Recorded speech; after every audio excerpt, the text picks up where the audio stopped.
If you're just joining in, I am getting ready to go live, and we have exciting stuff to talk about today. Exciting good, exciting bad.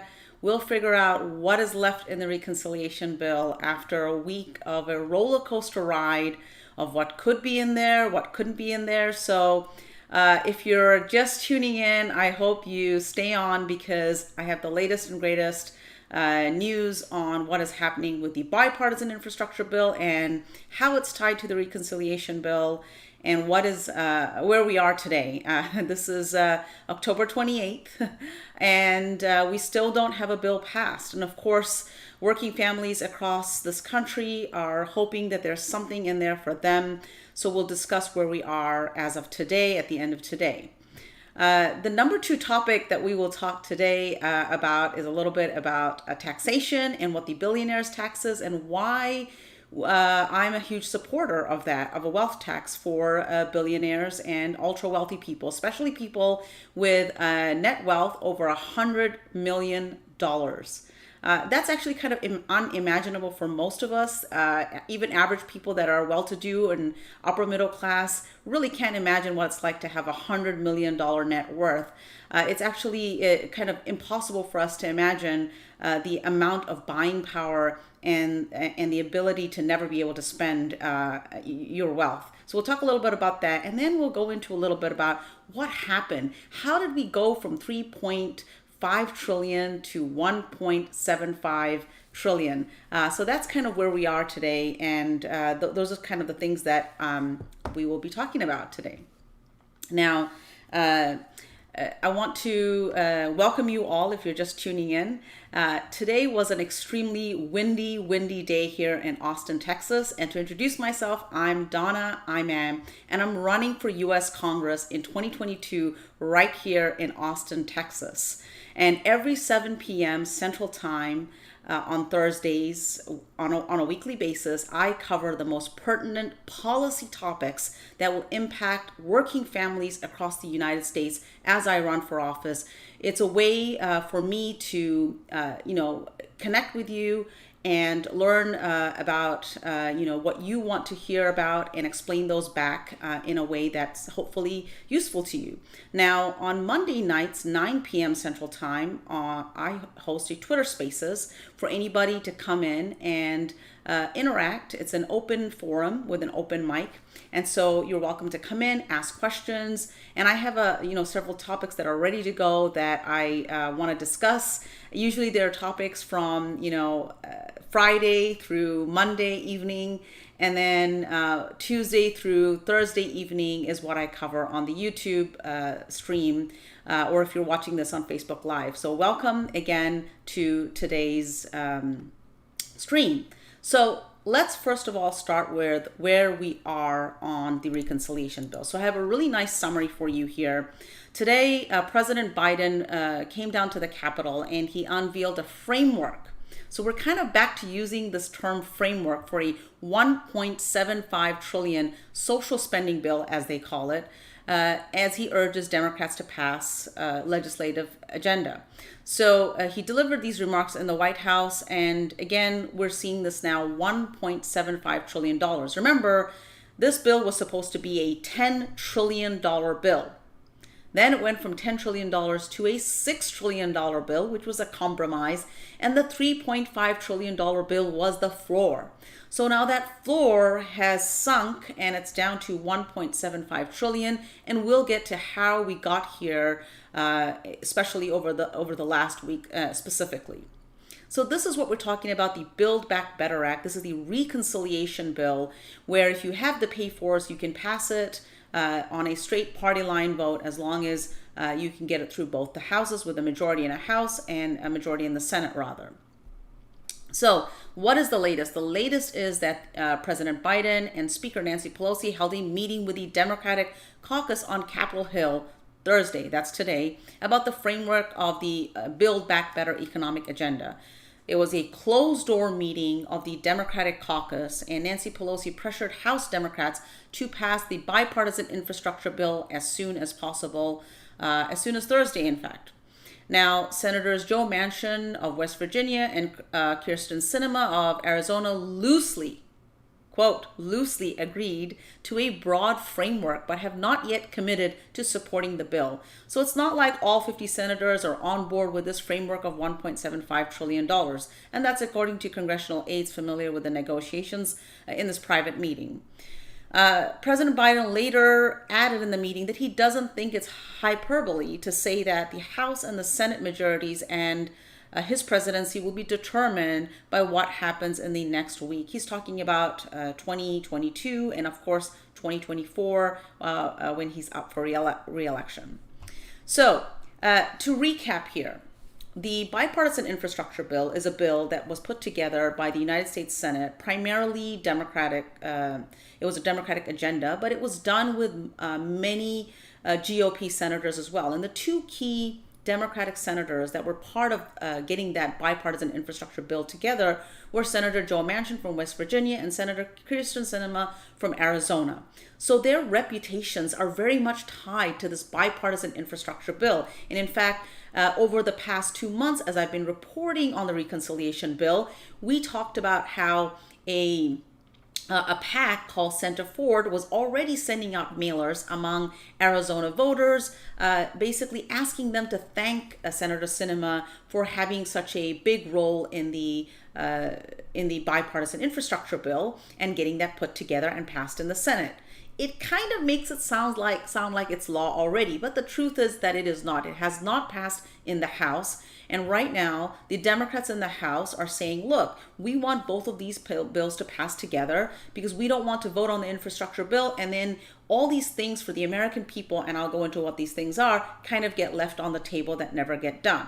So when Nancy Pelosi here talks about having a meeting and talking about passing the infrastructure bill as soon as Thursday, which is today, that's what she's talking about. She's talking about the bipartisan infrastructure bill. So what happened? The answer is approximately an hour and a half ago. It says 46 minutes, but that's when I took the screenshot. The House does not have the votes to pass the infrastructure bill. That vote is off for tonight, so it's not going to happen. The House will consider another stopgap version of the surface transportation bill and send that to the Senate tonight. And as you can see, both reporters on Capitol Hill are basically reporting the same thing, that the House is going to vote on the surface transportation extension through December 3rd and no vote set on the infrastructure bill. And this makes it pretty clear that it's not going to happen tonight.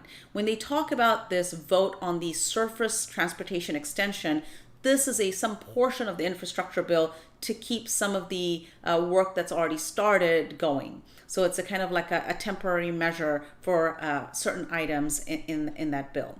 So that's what they're talking about. So no vote on the bipartisan infrastructure bill has happened.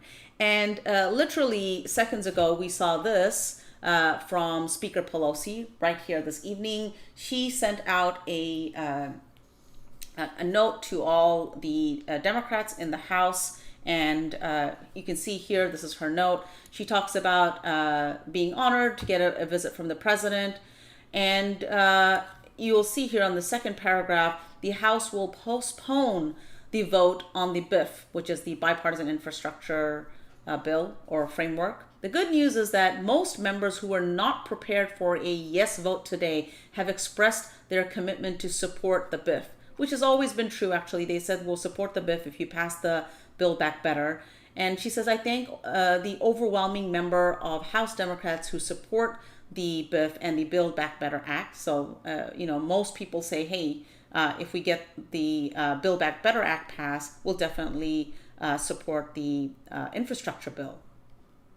So she says it's both heartening and impressive to observe the strength of the members' engagement in the discussion. But the most important thing, as you can see, is that we are ready for a floor vote on the infrastructure bill because the debate on the rule and the bill have already occurred, et cetera, et cetera, et cetera. But the bottom line is Speaker Pelosi is reiterating the need to vote on the bipartisan infrastructure bill. So now that is being held up, as you know, by Democrats in the House. And so let's recap what is in the Build Back Better, Act or the reconciliation bill that we've been talking about now for months, right? I've been covering this for months.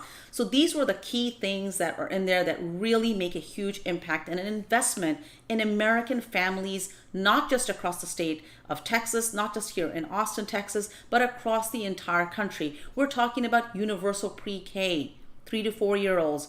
We're talking about child tax credits, which are going to expire at the end of December. We're talking about, and that's $250 to $300 per child, depending on the age, per month. And the key thing about this is deposited into your account automatically without having to file any paperwork. Can you imagine just having that luxury, if you're a single parent, of having that cushion to ensure that you can put food on the table for your kids? It's an amazing game changer for low income families that are struggling to make ends meet week to week, month to month. So that's what we're talking about when we talk about child tax credits. Medicare Expansion has two parts. There's one where you lower the age to 60, and the other is where you expand to cover dental, hearing, and vision. So there's two parts to that: lowering the prescription prescription drug prices, meaning that allowing Medicare to negotiate drug prices, which the entire world is doing, but we are not. We're paying on average 2.5 times more, sometimes 10 to 20 times more. Climate mitigation, paid leave, and of course, the most exciting part of this bill that I am personally invested in, tuition-free community college. Now, you all know that I joined a struggling education nonprofit here in Austin, Texas. We raised tens of thousands of dollars. We, grew it to 4,000 members. I was voted in president.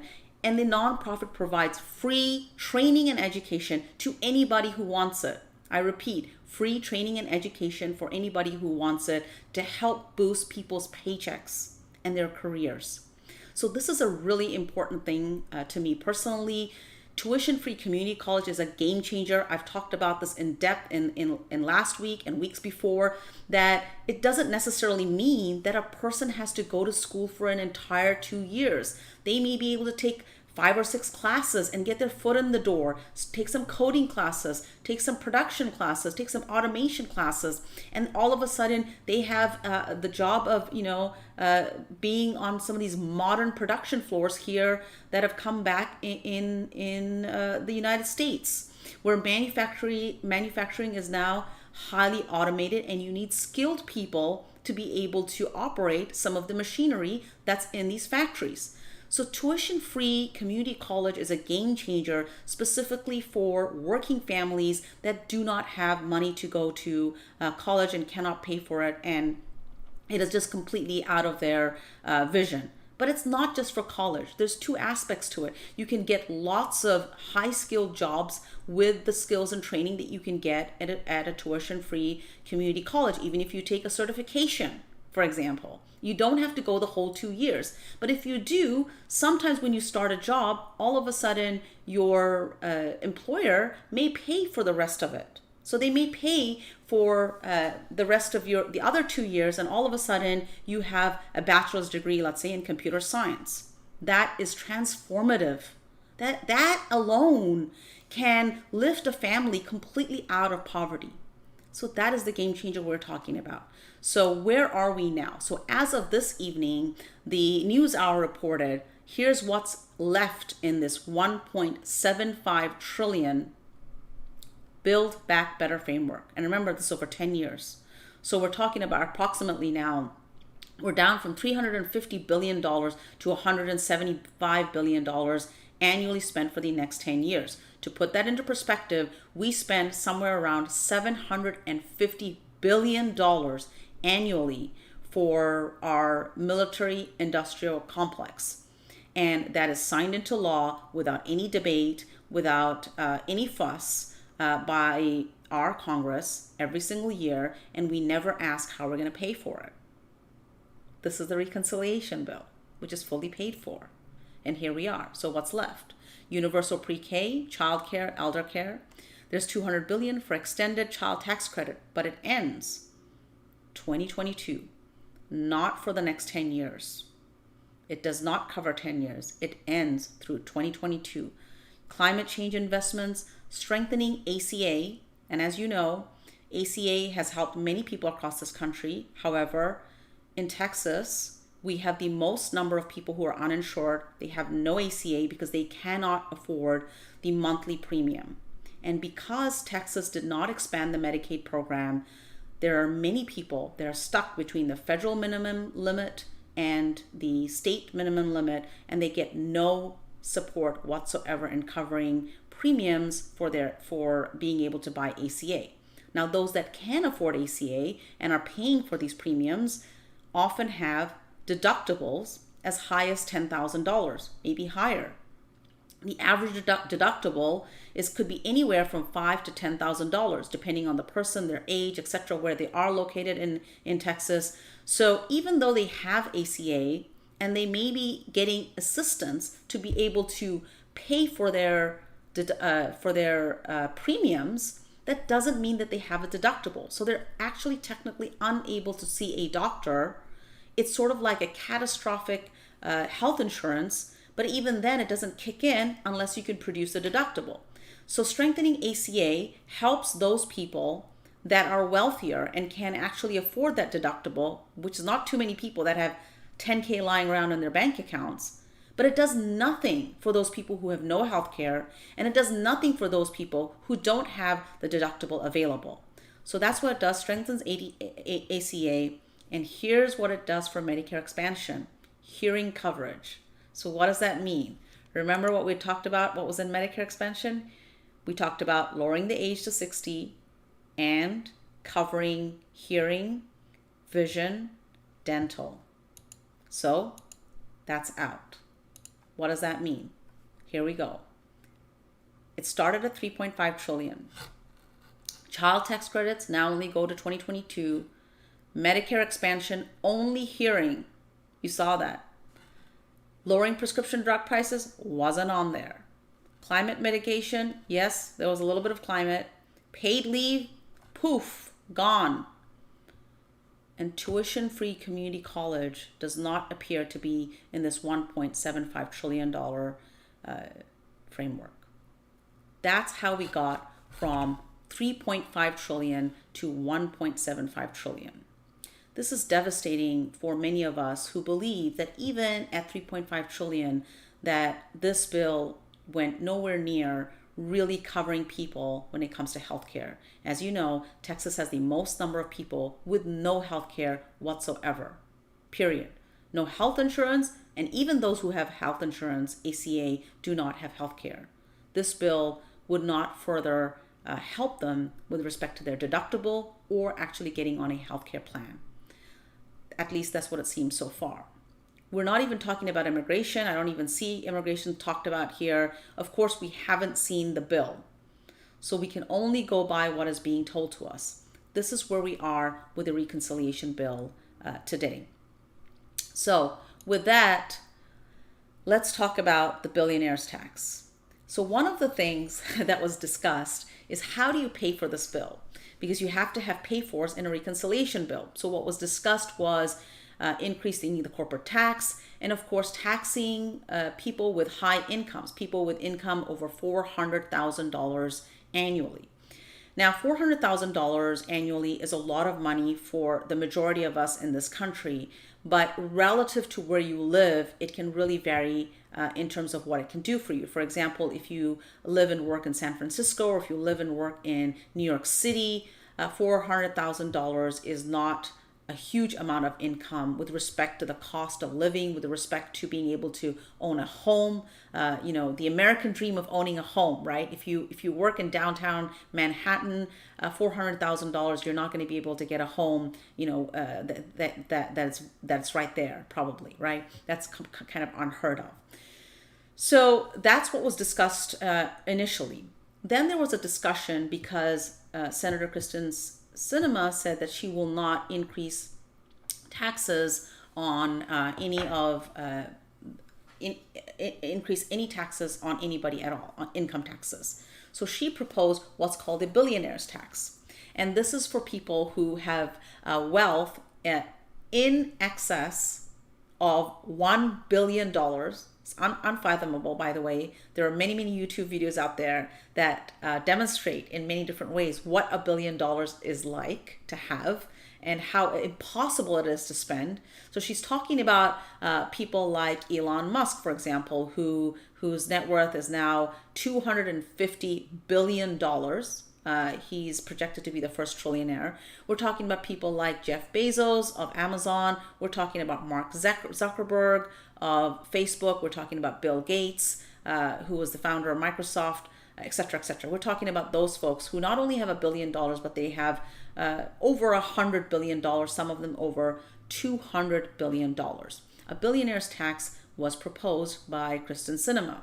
Now, let's see what Senator Manchin had to say about that. So are you supportive of the billionaire's tax? Are you supporting the billionaire's tax? I'm supporting basically that everyone should pay their fair share. And I've just tried to think of it. I don't like it. I don't like the connotation that we're targeting different people. There's people that basically they've contributed to society, they've created a lot of jobs and invested a lot of money and give a lot to philanthropic pursuits.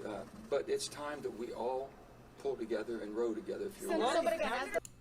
So you can see here, Senator Manchin does not believe in means testing for billionaires. He does not like targeting people, even though he believes strongly, so strongly, that people should be targeted in terms of getting child tax credit or paid leave. That paid leave is now even off the table. Remember, back to this diagram, paid leave is kind of being discussed not to even have, right? With respect to child tax credits, cut down to 2022. And Senator Manchin is one of the biggest proponents of means testing, but means testing for working Americans, not for billionaires. He doesn't like to target them. So that's his perspective that he said. And so where are we on the tax plan? Now we have come back to a 15% corporate minimum tax. They're talking about a millionaire surtax. So instead of taxing billionaires, we're going to now tax millionaires. Okay? And then Manchin has a new idea, a 15% patriotic tax on the wealthy. I don't know what that means. Is it on wealth? Is it on income? He's left it up in the air. But he's made it very clear that we should all pay our fair share, all of us, and we should row together, meaning everyone needs to pay, not just the ultra wealthy who will never be able to actually, spend their billions, that will never be able to actually make use of it. We have 1 in 7 children in the United States right now, as I speak, that suffer from food insecurity, specifically within the age of 0 and 6 when their brain is developing. So the child tax credit is cut down to the end of 2022, but we will not be taxing billionaire wealth. So I want to give you a little bit of a contrast to when we talk about billionaire wealth. A lot of people get very upset that it's unrealized gains. So billionaires have a huge stock portfolio. They may be founding members of their companies. And of course, the only time that you pay tax on stock is when you sell the stock. So most of these billionaires, they never sell their stock because they are taking loans against their stock to pay for their day-to-day. And a lot of people ask, well, how do they pay the interest on their loan? They pay their interest on their loan with another loan.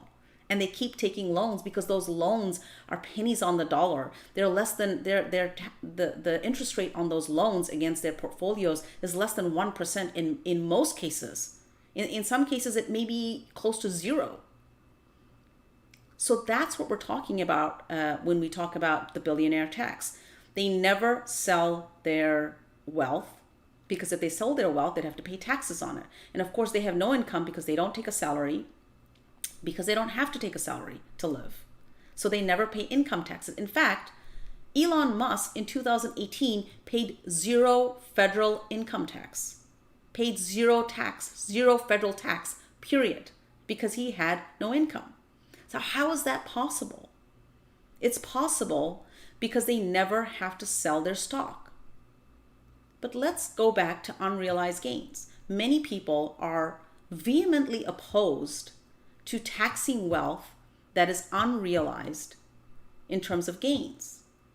Well, in Texas, homeowners pay an annual wealth tax on unrealized gains that in most cases they don't even fully own. So if you buy a home today and you have a mortgage, you are paying taxes on the full value of that home as assessed by your tax assessment in your county.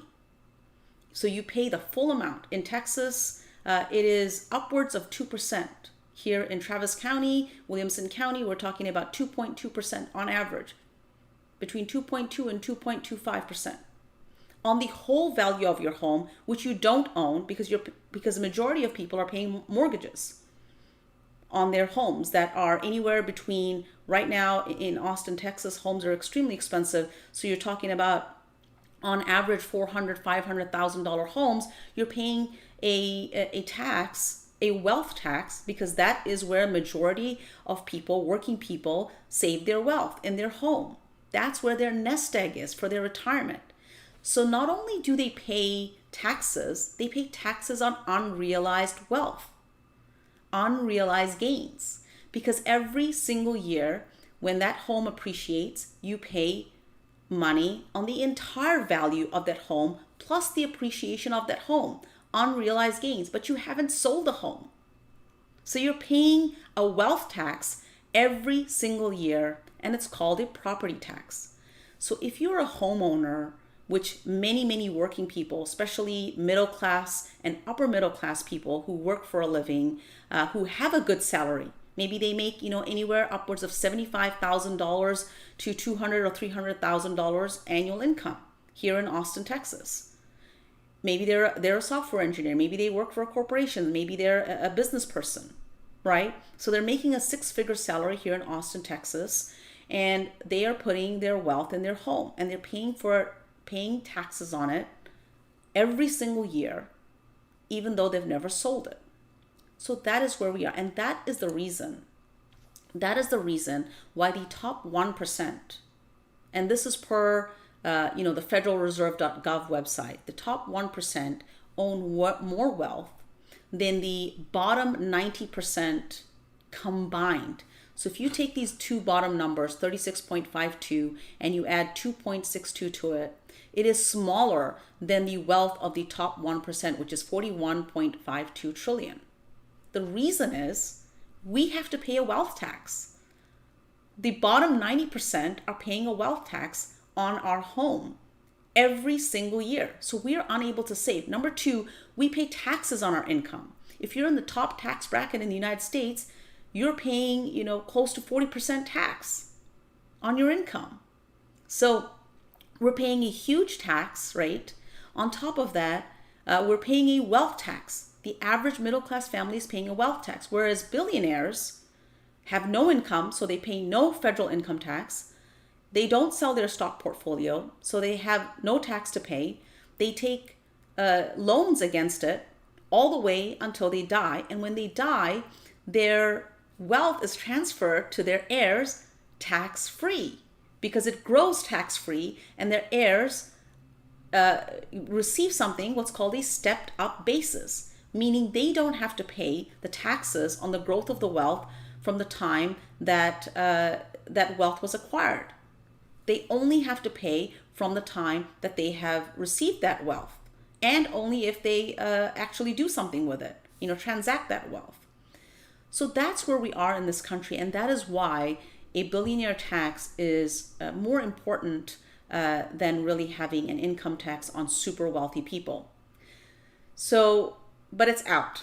As I said, as I concluded here, that there is no billionaire tax. But if you're a millionaire, it looks like you're going to be paying a surtax. And that's where the Build Back Better Act is today. I want to talk today, and I want to end with what happened. How did we go from $3.5 trillion to $1.75 trillion? Why did that happen? Why did the billionaire tax get taken out? So to discover this, I wanted to share with you a tweet from one of the reps, United States Representatives, Congresswoman Ilhan Omar. She posted a long tweet thread here. And she represents Minnesota's 5th district. And she tweeted last night, let's have an honest accounting of what is really happening with these ever-evolving negotiations. First, instead of centering the needs of the American people, corporate Democrats have purely been about lining the pockets and serving the interests of the donor class. Now, I want to explain why I'm showing this tweet thread. You may or may not support a specific representative. You may or may not align with the policies of Congresswoman Ilhan Omar. But we are going to review her tweet just from a factual basis. So when she talks about interests of the donor class and she talks about corporate Democrats, what does that mean? The donor class is not you if you've donated $5, $10, $500 to a political campaign. You're not even considered donor class if you max out the donation, $2,900. You're not considered donor class because you and your wife are high income. Let's say you have $250,000 annual income and you decided to support your representative in your district with a total of $2,900 plus $2,900 individual husband and wife or partners together.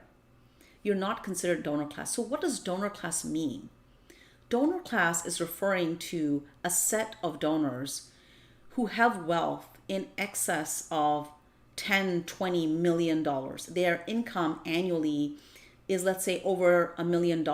Income alone is $1 million, $2 million, $10 million annually. Their net worth is $10, $20, $50, $100 million. When you have that kind of money, it is very easy to be able to give away $1 million or $2 million or $3 million or $10 million to political causes. You can give $2,900 individually to every single representative that you want. You can give up to $5,000, $10,000, in many cases, unlimited amounts of money to shadowy, dark PACs, super PACs. And there are hundreds and hundreds and hundreds of PACs out there. So you can continue giving them money. You can give it to every single type of representative, state level, House level, Senate level. You can go give it to every federal person. You can give it to county commissioners. You can give it to judges, and so on and so forth. That's what we're talking about when we talk about the donor class here.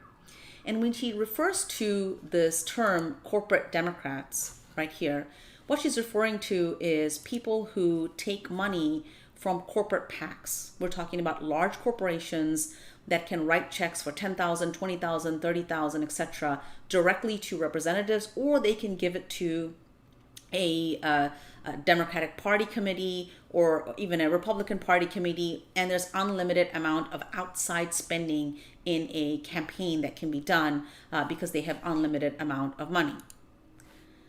So then she says, if you really want to know why a provision is being killed, all you have to do is follow the money. If you really want to know why a provision is being killed, all you have to do is follow the money. So I want to take you back to remind you what is being killed here, right? So we know that child tax credits have been killed beyond 2022 right now. Medicare expansion reduced down to hearing only. Lowering prescription drug prices doesn't seem to be on the table. Paid leave seems to be gone. We talked about it going from 12 to 4 weeks, but now it seems to not be there. Tuition-free community college seems to have disappeared. Now, that's not the final bill. Just to be very clear, we don't know what's in the final bill. We haven't seen it, but that's what she's talking about. Then she says, the U.S. Chamber of Congress, the face of corporate greed, is working overtime to kill the bill and already spent $30 million this year on lobbyists along with a 6-figure ad campaign. So when she talks about the U.S. Chamber of Congress spending this kind of money, for them, this lobbying $30 million is nothing because corporations, if you pass Medicare expansion, they stand to lose billions and billions of dollars of profit. The people on their board, their CEOs, and their shareholders stand to lose enormous amount of money. We're talking about those billionaires, those ultra wealthy people who have net worth 100 million or more. We're talking about people who are small, just under $1 billion net worth. 100 billion, 200, 300, 400. I mean, what difference does it make, right? So that's what we're talking about here. Then she says, Big Pharma, desperate to keep drug prices as high as possible, has spent 15 million. That's a low estimate, because not only do they spend 15 million directly, they can also spend more based on other PACs that they're giving money to and dark money. But the interesting thing about her tweet is she has provided links for every one of these items that she's pointing out. She's provided sources. Now she talks about the shadowy group called Center Forward, which I covered a couple of weeks ago, is running ads everywhere to reward politicians trying to slash the bill. Shocker, they gave 1.5 million a year. They received 1.5 million a year from Big Pharma. So how has this played out in negotiations? Let's start with climate. The oil and gas industry all but killed cornerstone climate portions of the bill because it hurt coal, oil, and gas corporations. And it is well known that Senator Manchin profits from coal mines in West Virginia. I think that's why this photograph is here. Of course, you can check out the links yourself. How about free community college? A key promise Democrats have run on since President Obama ran. Dead, thanks to the largest recipient of cash from for-profit colleges in Congress. She has a link right here for you to check out. How about lowering prescription drugs, one of the most popular policies in the world, slashed after $1 million lobbying blitz by drug corporations? How about lowering Medicare age or expanding it to cover dental, vision, and hearing? We're still working, but no lowering the age, no dental, and no vision, according to the latest negotiations, which I just covered earlier today. Paid leave is just the latest axe that might fall, not because of popular opposition, but because it goes against the interests of corporations and members of Congress who do their bidding. To be clear, President Joe Biden ran and won on these values. These are the values of the Democratic Party. It is corporate greed and the lawmakers who serve them who are betraying the values of our party and the American people. We did not come to Congress to watch our entire agenda get torpedoed by corporate lobbyists, billionaires, and coal company owners, hell-bent on screwing over the American people. It's time to bring to the floor a bill that prioritizes people over corporations. So there you go. That is what is keeping these bills from passing, and these items in these bills that are so essential for working families across the United States. They're one of the biggest investments in one of the most important things in our country. That is the American people, the people who get up every single morning and go to work. They produce products and services, not the billionaires. Elon Musk doesn't produce these cars. He may be CEO of a company, he may be founder of a company, but hundreds and thousands of employees of Tesla are actually creating products and services that are of value. And that goes for Amazon and any other large corporation in this country. Yet, American people, American working people are being left behind. They are not being able to participate in this wealth that they themselves are creating every single morning. Every single bit of wealth in this country is created by the American people. And they should be able to live a life that they can thrive, not just get by, not a living wage, but they should be able to thrive and really experience the happiness that we can provide in the United States of America. So with that, I want to thank you for watching today. I hope this was informative and useful. And of course, if you have a representative that is a Democrat, there is no time like now to write them an email, call them, write them a letter, and express your desire for what you want in the Build Back Better plan. Remember, this is President Biden's plan. This is the plan that he ran on, that he supports, that he wants to pass. And we need our representatives, both in Congress and in the Senate, both in the House and in the Senate, to get it done for the American people. So with that, have a wonderful evening, and I'll see you again next Thursday.